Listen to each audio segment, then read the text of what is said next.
gravando. Hoje está gravando aqui, ou ali, enfim, vamos lá. Seguinte, pessoal do nono ano, estamos voltando a Vargas. A Vargas, esse período aí desses 15 anos ou mais, deste ilustre gaúcho, barbaridade, tchê. Vamos, gurizada. Vamos aprender sobre essa bagaça. Agora, como eu tinha dito, a gente passou pela organização das coisas, certo? Governo provisório, governo constitucionalista, quase que eu não falo, certo? Período de guerra, aquele negócio todo, quem aceitou, quem não aceitou, São Paulo meteu bala, o governo entrou no meio, aquela bagaceira toda, Getúlio convocou a Constituinte, depois mudou de ideia, e lá vai lá, pá, daí agora nós estamos entrando no Estado Novo, que vai de 1937 a 1945, atenção aí, 1945, 1937, estamos aí, no período aí, estamos chegando na Segunda Guerra Mundial, daqui a pouco a gente vai estudar, tá certo? Vamos embora. Então, depois daquele golpe, para ele ficar, para não deixar o outro entrar, então aquele negócio, certo? Teve o plano Cohen, lembram disso? Pronto, se não lembra, volta lá, beleza? Então é o seguinte... Então, com esse golpe, né, com toda aquela falácia que ia ter toda uma guerra, os comunistas iam invadir, ia matar gente, ia matar criança, ia matar velho, e aquele negócio, tocar fogo em igrejas. Bom, o homem ficou, certo? Então, se inicia aí o Estado Novo, certo? E, logicamente, né, o Estado Novo, né, que é o velho, a gente pode chamar de o velho Estado Novo, que é a mesma coisa do constitucionalista, aquele negócio, eu mando, tu obedece aquele negócio, ninguém entra, sem partido e tudo mais. Vamos para frente. Então, certo? O temor do retorno das oligarquias de São Paulo, que ou seja, era uma das mais influentes fora de Minas, nacionalmente falando, assustava muitos caras. Então, daí tinha que segurar o governo. Então, é o seguinte, o governo, agora nesse momento, né, de 1937, 1936 para frente, certo? Ele vai ser bem centralizado, certo? Ou seja, o poder vai estar nas mãos do governo, ou de Getúlio e seus correligionários. Então, foi o governo centralizador, como eu estava dizendo, autoritário, impondo a censura e uma extensa propaganda de benfeitorias no seu governo, né? Assim como outros governos usaram na Europa, também aqui no Brasil não podia deixar de ser, estamos na era do rádio, né? Ou seja, assim como hoje a gente vê na televisão o governo federal ou o governo estadual ou até mesmo o municipal, né, em tempo de eleição, né, para tentar enrolar você, dizer que, como é que diz, fez seus milagres, né, que tudo está lindo, tudo está progredindo, tudo está crescendo, andando dentro dos conformes, alright? Pois é isso aí, certo? Em 10 de novembro de 1937, tem uma surpresa aí que não é surpresa. Adivinha o que eu tinha dito a vocês? Lembram que eu tinha dito que aquele negócio, o Congresso está aberto, a Constituição foi promulgada, aquele... Pronto, lá desde o tempo de Dom Pedro I, fecha, abre, fecha, abre, fecha, abre. Adivinha só, ele fechou o Congresso. Ai, que surpresa, eu nem sabia disso, né? Então, ele fecha o Congresso e apresenta uma nova Constituição para a população brasileira. Olha aí, que surpresa, né? Bom, enfim, e que no caso era ela bem restritiva, bem centralizadora, digamos assim, tá certo? Bom, enfim, algumas coisinhas que ela dizia aqui, ou seja, o governo, a partir desse momento agora, ia ser governado como estado de sítio, ou seja, de alerta total, certo? Praticamente alerta de guerra, digamos assim, né? Ou seja, tudo estava controlado, tudo estava observado pelo governo, tudo sendo cuidado, vigiado, monitorado. Beleza? Então, assim, dentro dos direitos dele, ele poderia agora nomear interventores. Não, ele não fez isso antes. Certo? Dissolver as assembleias estaduais e câmaras municipais, governar a partir de decretos, assim, esse momento agora, ele vai governar, né, a partir de vários decretos que ele vai emendar aí daqui para frente, tá certo? E agora sim, seguinte, a gente não pode esquecer uma coisa, tá certo? Ele teve apoio do exército e teve apoio da burguesia industrial, tá certo? Então, digamos, é complicado você falar essa palavra golpe. Né? Ele deu rasteiro em quem? Ele passou por cima de quem? Ele atropelou quem? Ele tirou quem? Ele prendeu quem? Certo? Quando muitas vezes, logicamente, não a totalidade da população pode ser que não venha a apoiar, certo? Mas uma determinada parte da população, né, vem a apoiar, logicamente defendendo seus interesses, né? Infelizmente, muitas vezes não são nem os nossos, nós como povo, certo? Entendeu, né? Não precisa explicar não, né? Pronto, vamos para frente, certo? Deixa eu ver aqui minha cola.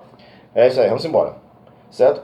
Seu suporte ideológico, ele criou o DIP, ou seja, Departamento de Imprensa e Propaganda. O que é que esse breguesso fazia, certo? Ele era responsável primeiro, lógico, pela propaganda do governo, para divulgar o que o governo estava fazendo, de bom, progresso, tal, construir um país melhor, infraestrutura, estradas, hospitais, escolas, enfim, assim como vocês veem na propaganda da televisão hoje em dia, né? Digamos assim, esse modelo de propaganda, eu posso dizer que veio daquela época, tá certo? E, entre outras coisas, também, né, já que ele tinha seu próprio sistema de propaganda, ou seu próprio, como é que se diz, seu próprio departamento de propaganda, né? Os demais, ou seja, se não falava bem, então falava mal. E se falava mal, então não apoiava o governo. Então já sabe, né? Fecha, cilindró, perseguição, censura. Traduzindo. O negócio era punk. Voltando, para ser mais específico, as funções que eu já disse, a censura da cultura, televisão, ou quer dizer, televisão daqui a pouco, o rádio, aquele negócio, jornais e tudo mais. Realizar a propaganda do governo, promover o regime a partir de eventos públicos, né, discursos, oratórias, entre outras coisas aí, certo? E também, né, mobilizar artistas, né, pessoas conhecidas, né, pessoas de alto gabarito intelectual para apoiar o governo, suas ideias, certo? E também, que não é novidade, eu só estou lendo aqui só para ficar mais técnico, digamos, para vocês, certo? Utilizou o rádio para difundir suas ideias, né? Exaltou o samba, né, como símbolos de cultura nacional, né? Valorizou, né, o mestiço, ou seja, aquela caracterização, né, de como povo brasileiro, né, aquela imagem do mulato, ou negro, ou enfim, tá certo? E o do modernismo, ou seja, essa questão da enfatização do progresso. E dentro disso vem embutido o nacionalismo, com força, certo? As ideias, muitas dessas ideias também, né? Lógico, vocês sabem, vieram lá das Europa, né?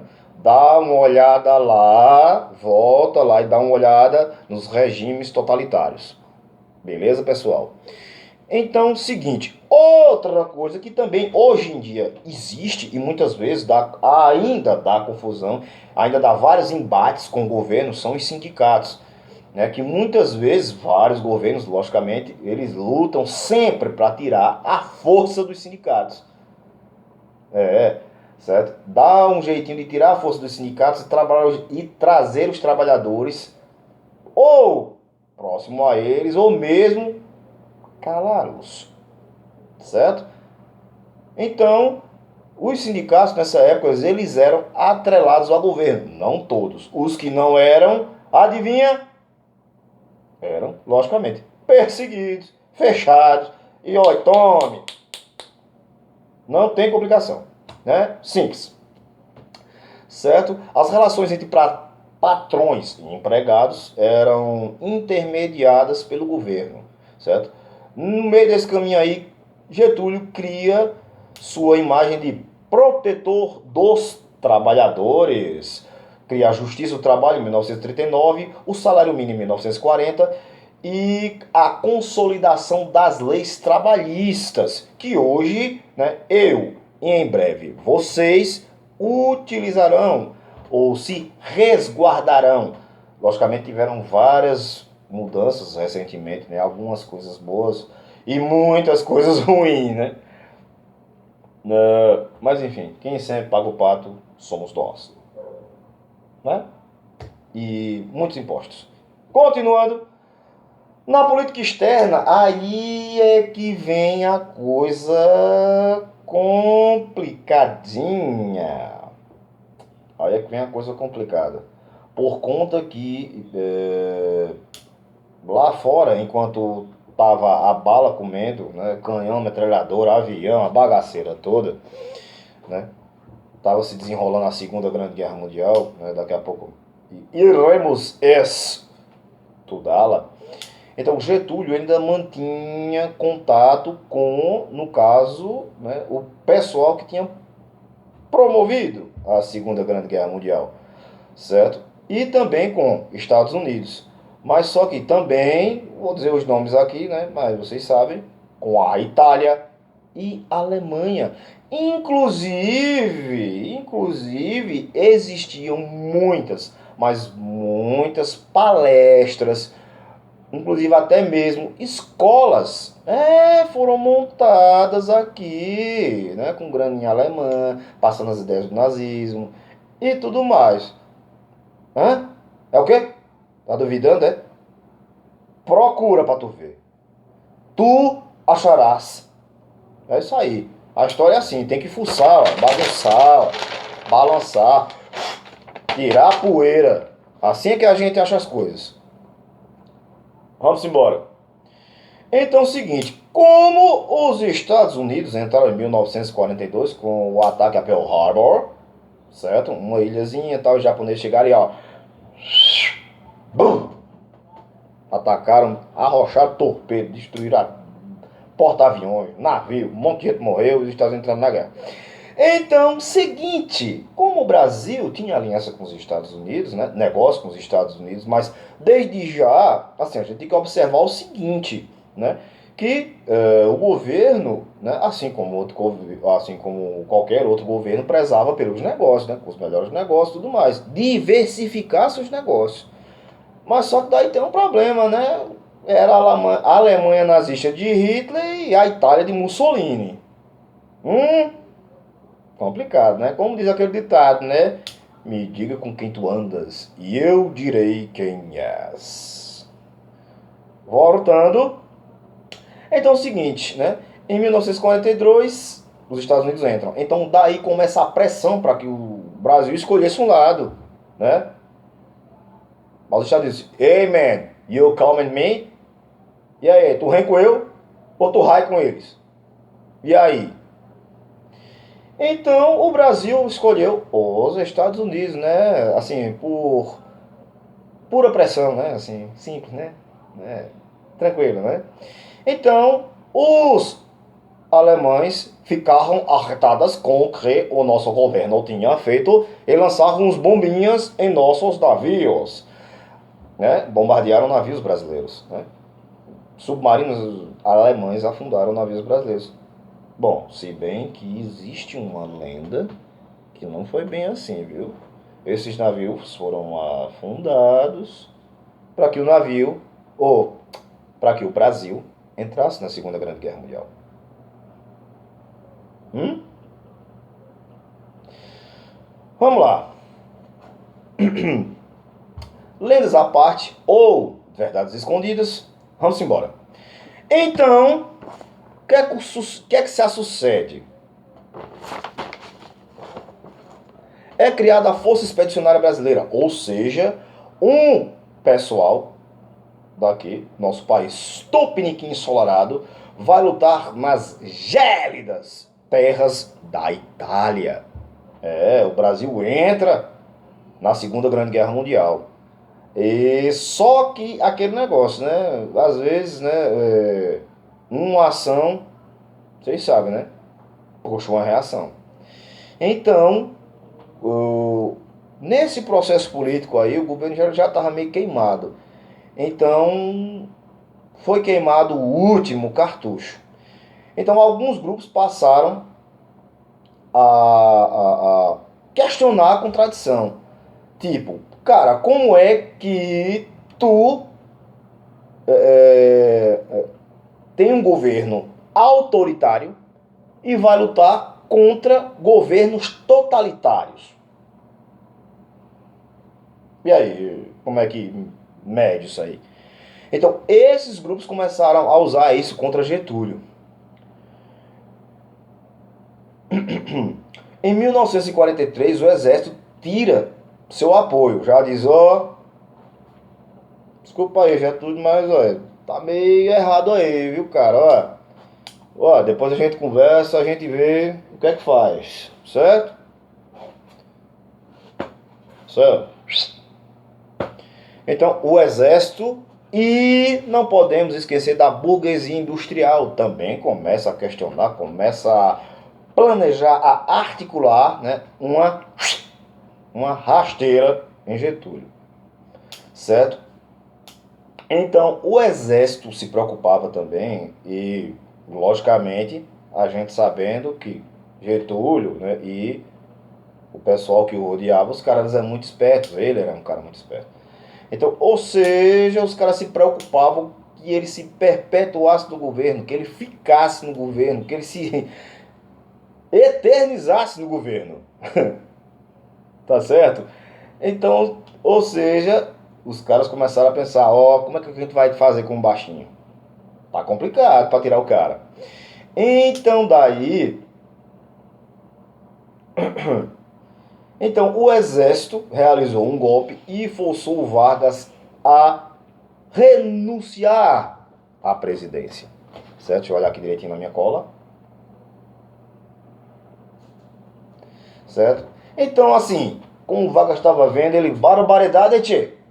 Como é que eu vou fazer para acalmar esse povo? Já sei! Em 1945, né, ele deu início a várias políticas. Tem uns helicópteros passando aqui, viu, pessoal? Há várias políticas, certo? Inclusive a anistia a todo mundo que tinha sido preso lá um tempinho atrás, lá no governo constitucionalista e tudo mais. E, inclusive, Luiz Carlos Prestes, ele recebeu anistia, foi solto graças a esse novo decreto do presidente. Mas a pressão continuava. Então, os grupos, né, fez com que a população reagisse. Aí você pensa, rapaz, como é que a população reagiu? Será que teve quebra-pau, teve tiro, invadiram o palácio? Não! A população pedia que Getúlio ficasse.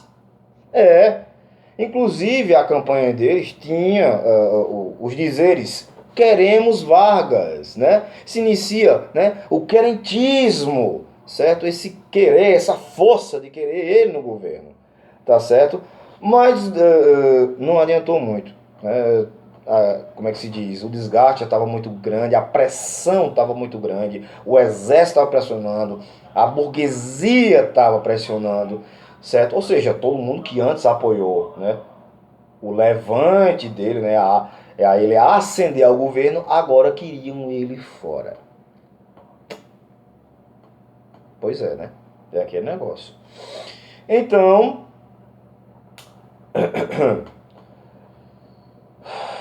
Então o exército fez ele renunciar. Com a saída de Vargas, né, se coloca um governo provisório, né, fica meio que no banho-maria, né, lá para as bandas de 1945, e começa o período de uma redemocratização do Brasil, tá?